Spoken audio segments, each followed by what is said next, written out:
Hallelujah. हम खुदा की खादिमा को मिसेस शमीर अब्दुल नजूर को भरपूर तालियों में वेलकम करेंगे कि वो आए और हमारे साथ खुदा के कलाम को बयान करें। हालेलुया। इसी तरह खड़े रहें, जरा मेरी दरख्वास्त है, इसी तरह खड़े रहें अपनी बाइबलों को अपने हाथ में लेकर, जिस जिसके पास है।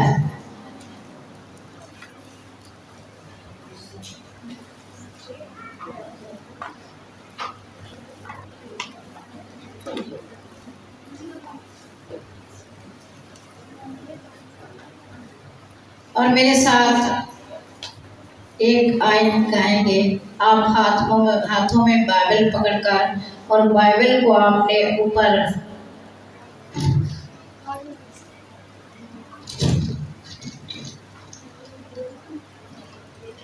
अपने दाहिने हाथ में पकड़कर ऊंची करें।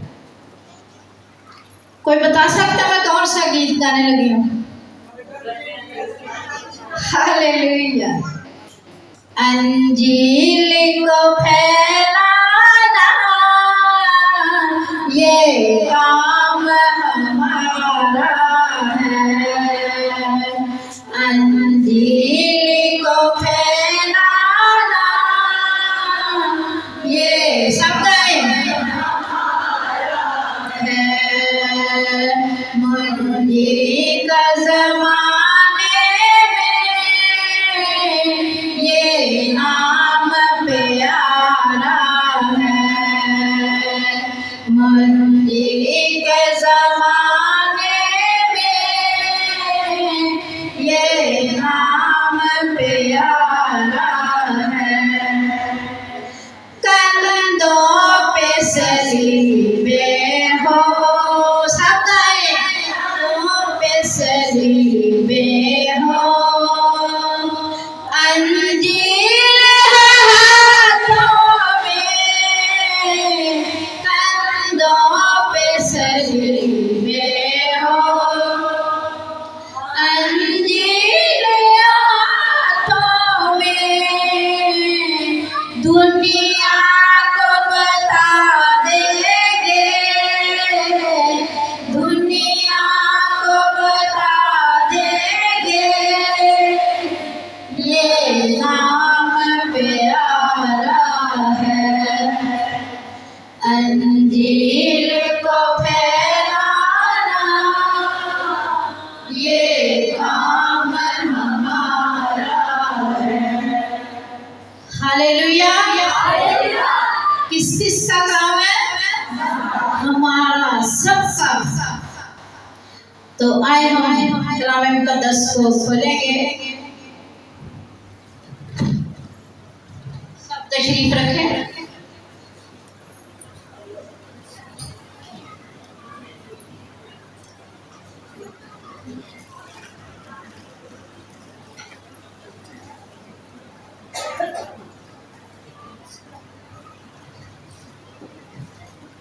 क्या आप सब खुश हैं? फिर खुदा के जलाल के लिए जोरदार ताली।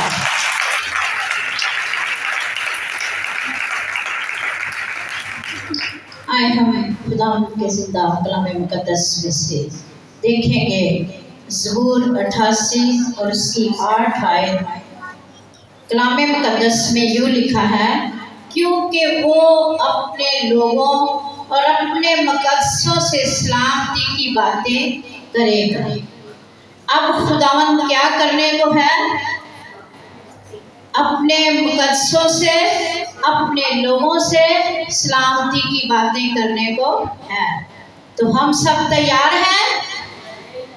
हालेलुया। हम सब तैयार हैं खुदावंद की आवाज़ सुनने के लिए। कलाम मुकद्दस में से हम देखते हैं आज का मजमून जो है वो हमारा क्या है? पाकीज़गी पर। पहला तसलीकियों उसका 5 बाब और उसकी 23 आयत है। कलाम मुकद्दस में लिखा है, तुम्हारी रूह और जान और बदन हमारे खुदावंद यीशु मसीह के आने तक पूरे पूरे और बेऐब महफूज रहे। इस काम का पता चल गया। क्या करना है हमने? रूह और जान और बदन और किसके लिए तैयार करना है? अपने खुदावंद के लिए। और फिर कितनी खूबसूरत बात लिखी है कि पूरे पूरे, आधे नहीं, पूरे पूरे, पूरे पूरे हमने क्या है? बेऐब, बेऐब हमने महफूज रहना है। ये तो बहुत बड़ी बात है। हम सोचते होंगे कि ये तो बहुत बड़ी बात है कि पूरे पूरे ते महफूज ते बेऐब। क्या कर रहा है हमने? बेऐब। क्योंकि कलामे मुकद्दस में एक बहुत खूबसूरत और आयत लिखी है। इफ्सियों 5 बाब की 27 आयत में लिखा है कलाम मुकद्दस में, खुदा की आंख ऐसी पाक है कि वो बदी को देख नहीं सकती और एक ऐसी जलाल वाली कलीसिया बनाकर अपने पास हाजिर करेगी जिसके बदन पे ना दाग, ना धब्बा, ना झुर्री, ना ऐसी चीज होगी, बल्कि पाक और बेऐब। कैसी खुदा कलीसिया मांगता है? जिसके बदन पे ना दाग, ना धब्बा, ना झुर्री, कोई ऐसी चीज ना हो, बल्कि क्या हो? पाक और बेऐब। अजीजों, हम देखते हैं जिस्मानी तौर पर हम बात करने लगे, कई कई बहनें सुनकर उनको समझ ना आए तो कहते हैं कैसे। तो मैं एक बात कहने लगी कि हम जब देखते हैं जिस्मानी तौर पर शादियां ब्याह होते हैं तो मेकअप करवाते हैं, तो क्या करते हैं कि ब्यूटी पार्लर वाली को पता होता है कि वो कोई दाग धब्बा नहीं रहने देती चेहरे पे। बाद में भावे तो हो गए थे उसे तरह निकल गए, लेकिन हमने वैसे नहीं निकलना कि जब हम मेकअप किया हो तो कुछ और नजर आए, तो मेकअप ना हो तो कुछ और नजर आए। लेकिन खुदा कहता है कि तुमने बेऐब, कि तुम्हारे बदन पे मैं एक झुर्री और एक धब्बा भी नहीं देखना चाहता, क्योंकि उसकी आंख ऐसी पाक है। हालेलुया। उसकी आंख है कि ऐसी पाक है कि वो बदी को देख नहीं सकता और दाग धब्बों को भी नहीं देख सकता।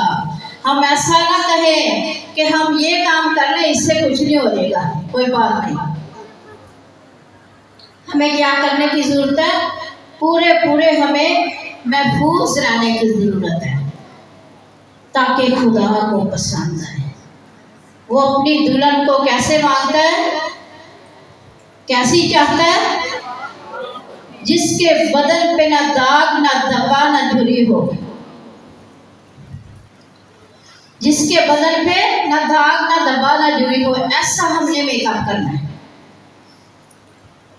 ब्यूटी पार्लर हमें बहुत मिल जाते हैं, भाग कर जाते हैं, टाइम निकालते हैं, पैसा लगाते हैं, सब कुछ करते हैं। कौन से हमारे ब्यूटी पार्लर है? हमारे चर्च, जहां से हमें दाग धब्बे नजर आते हैं। हमारे पास्टर कहते हैं ये ना करो, वो ना करो। कलामे मुकद्दस में फरमाया है कि मुकद्दसों का मुनासिब नहीं कि तुम्हें ये बातें पाई जाए, हरामकारी, बुत परस्ती, ये वो सब कुछ लिखा हुआ है, आप घर जाके पढ़ सकते हैं। तो मुकद्दसों के बारे में भी लिखा हुआ है कि ये तुम में ना पाई जाए।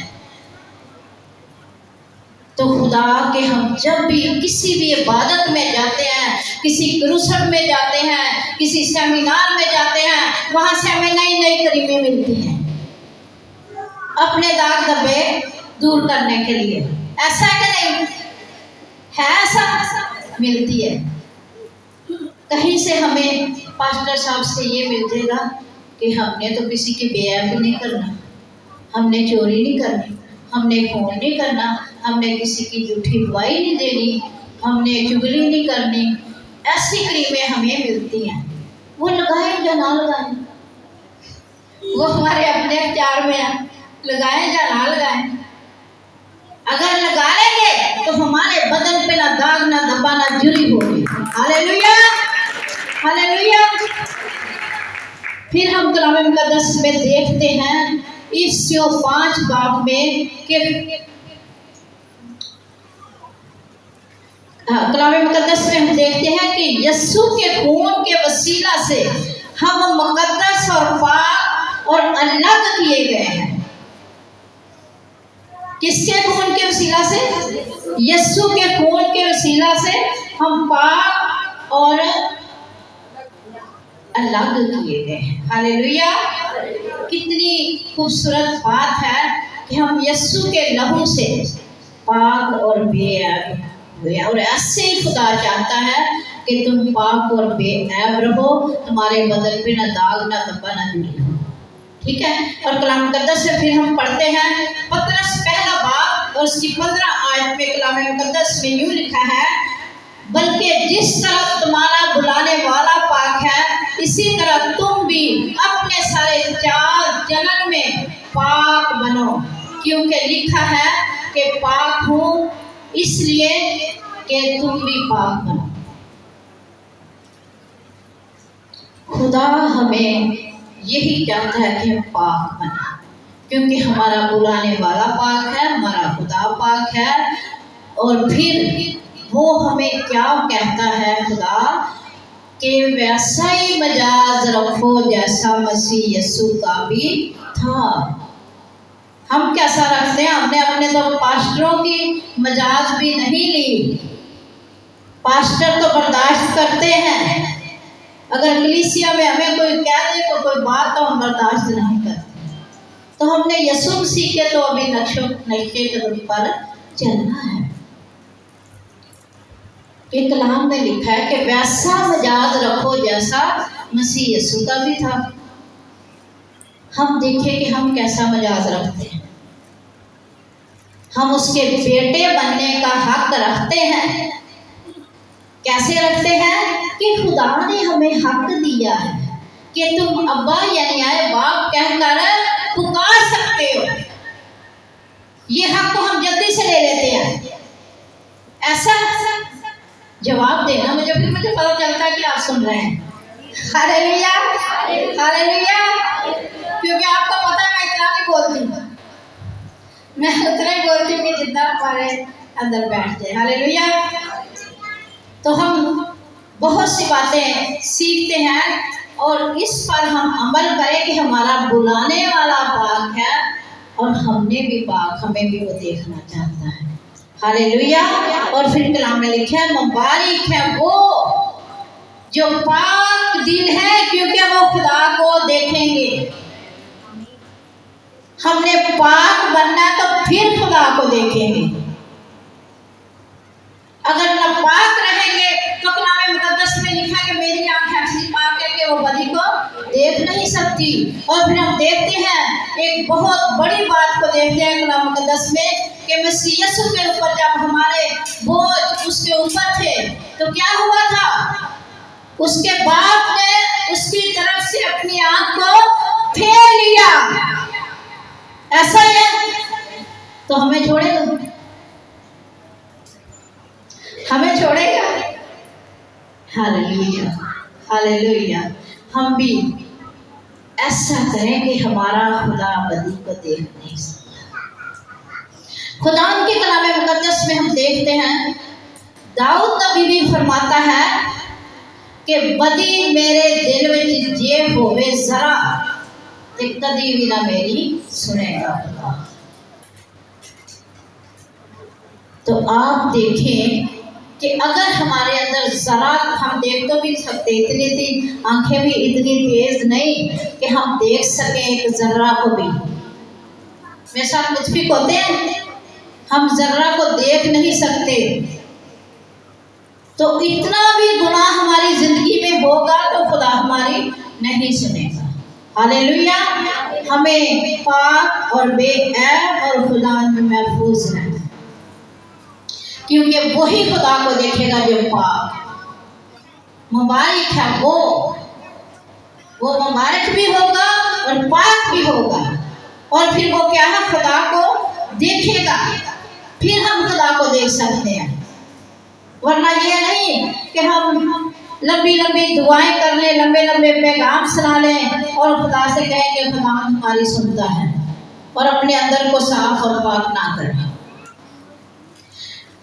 कलाम मुकद्दस में हम एक और वाला पढ़ेंगे, 92 उसकी 16 आयत में लिखा है, बस आओ हम उस फजल के तखत के पास दलेरी से चलें ताकि हम पर फजल हुआ है और वो फजल हासिल करें जो ज़रूरत के वक्त हमारी मदद करे, और यीशु के खून के वसीला से हमें खुदा की हजूरी में दाखिल होने की दलेरी मिली है। Hallelujah, hallelujah. किस किस को दलेरी मिली है खुदा के हजूर आने की और उसके तखत के पास जाने की? हालेलुया। मैं कितना नहीं खड़ा, खड़ गए, इन्होंने जरूरत हो तखत के पास जाने की। हालेलुया। हमने तखत के पास जाना है, और कैसे जाना है कि हमने यहाँ पर बहुत कुछ सीखा कि आओ फजल के तखत के पास चलें। और फजल के तखत के पास कैसे हमने चलना है? दलेरी से, क्योंकि हम पर रहम हुआ है,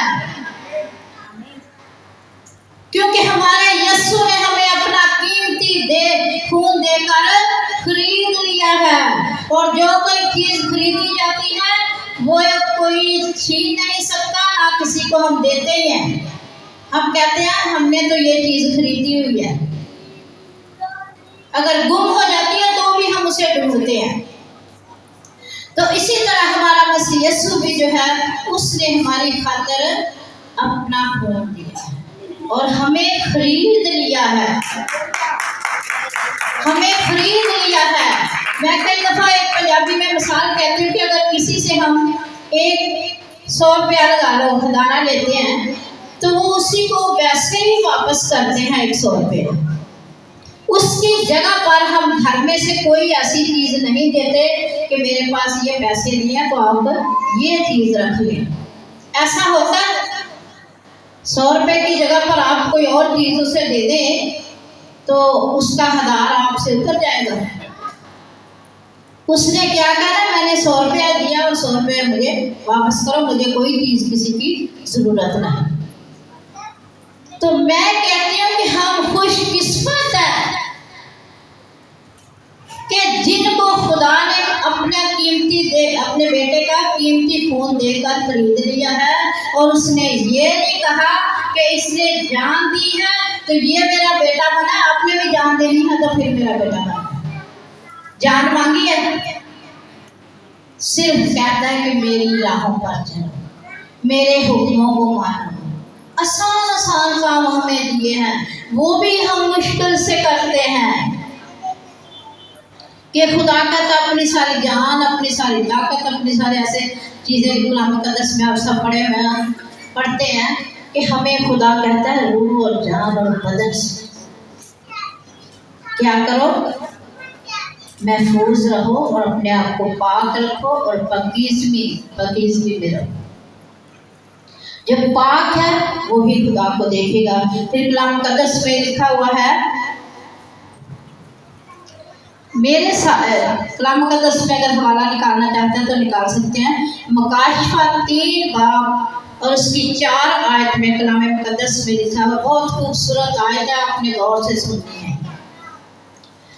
वो सफ़ेद पोशाक पहने हुए मेरे साथ सैर करेंगे क्योंकि वो इस लायक है। जोरदार तालियां हो जाए उनके लिए कि जो उसके साथ सैर करेंगी, जो उसके साथ सैर करेगा। हालेलुया। क्या होगा? पाक होगा तो उसके साथ सैर करेगा। कोई छोटी बात नहीं। कोई मेहमान आ जाए साड़ा दूरों तो असी ना कल परसों का पिकनिक का रखे प्रोग्राम, असी इन्होंने खा के पिकनिक सैर करन जाना। तो जिसने खुदा के साथ सैर करनी है वो क्या करना, हमने पाक बनना। हालेलुया। वो सफेद पोशाक पहने हुए मेरे साथ सैर करेंगे क्योंकि वो इस लायक है। Hallelujah, hallelujah. हमने इस लायक बनना है। और फिर लिखा है, और फिर उस शहर में, हवाला लिखना होगा तो लिख लें, मुकाशफा 22 बाब उसकी 3 आयत में लिखा है, और फिर लानत ना होगी और खुदा और शहर में होगा और उसके बंदे उसकी इबादत करेंगे और उसका मुंह देखेंगे। हालेलुया। हमने सैर भी करनी है और उसके सामने, तख्त के सामने ऐसे ही बैठकर हमने उसका मुंह देखना है। और कौन देखेंगे? जिनके माथों पर क्या होगा? जिनके माथों पर उसकी मोहर लगी, और जो पाक और बेऐब होगा, जो अपने जामे धोएंगे, फिर वो जिंदगी के दरख्त के पास जाने का अख्तियार पाएंगे। हालेलुया। खुदा के आज के कलाम के वसीला से जो हमने सीखा है, हमने पाक और बेऐब रहना है।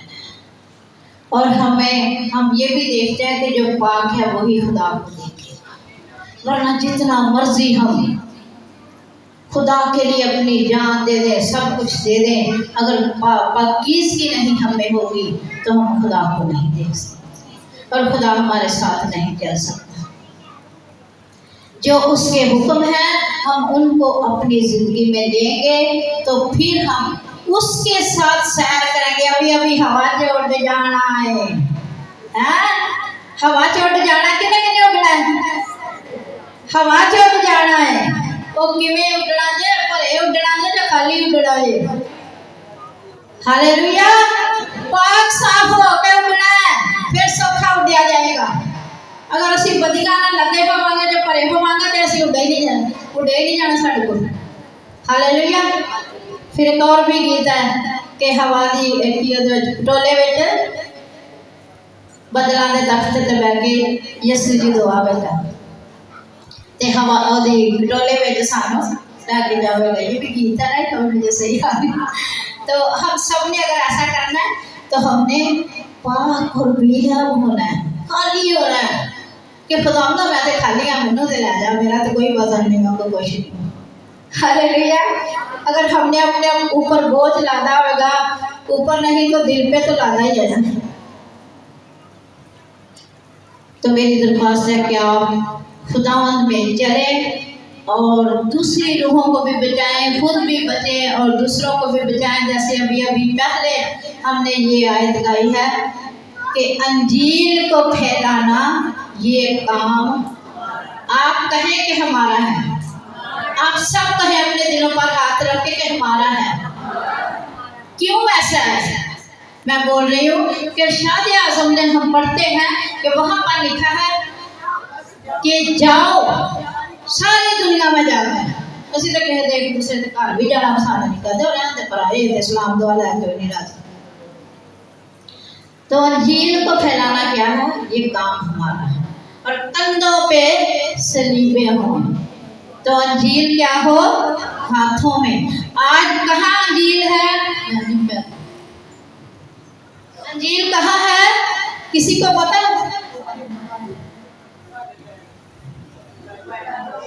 किसी को पता? सब बताएं। मोबाइल में आज हम बाइबल को ऐसा पकड़ना भी पसंद नहीं करते। कहते शाम को वेख लेगा ताकि खाए नहीं बाइबल पढ़ी कितने चली चर्च चली। तो चीज़ों बातें तो बहुत सारी हैं। थैंक यू, आपने सुना खुशी से और मैंने खुशी से सुनाया। खुदा ने मुझे ये तौफीक दी कि मैंने आप तक पहुँचाया। खुदा आप सबको बरकत बख्शे और कसरत से बरकत बख्शे। आमीन।